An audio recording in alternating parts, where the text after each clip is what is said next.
आज हम भारत की उन नीली नसों का राज खोलेंगे जो हमें पानी और जीवन देती हैं। चलिए नदियों के जादुई सफर पर चलते हैं। नदियाँ दो प्रकार की होती हैं, हिमालयी नदियाँ जो बर्फ से बनती हैं और दक्षिण भारत की नदियाँ जो केवल वर्षा जल पर निर्भर रहती हैं। ये नदियाँ वर्ष भर बहती रहती हैं क्योंकि इन्हें पिघलती बर्फ से जल मिलता है।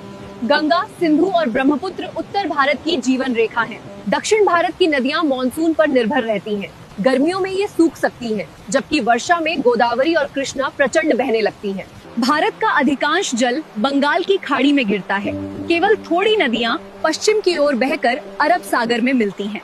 बड़े अपवाह क्षेत्र वाली नदियाँ मेजर कहलाती हैं, जबकि छोटी धाराएं माइनर।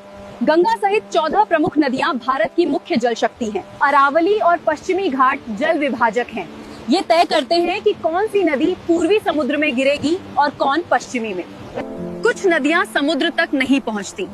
राजस्थान की लूनी नदी रेगिस्तान की रेत में ही विलीन हो जाती है। तटीय नदियां छोटी पर तीव्र होती हैं। ये बिजली उत्पादन और तटीय सिंचाई के लिए अत्यंत महत्वपूर्ण भूमिका निभाती हैं। नर्मदा और ताप्ती पश्चिम की ओर बहती अनोखी नदियां हैं। ये डेल्टा नहीं बनाती, बल्कि सीधे अरब सागर में गिरती हैं। ये नदियां भारत की धड़कन हैं। ये हमें जल, भोजन, ऊर्जा और सभ्यता देती हैं। इसलिए इनका संरक्षण हमारा सबसे बड़ा कर्तव्य है।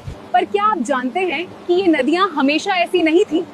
अगली क्लास में हम हिमालयी अपवाह तंत्र के विकास को समझेंगे।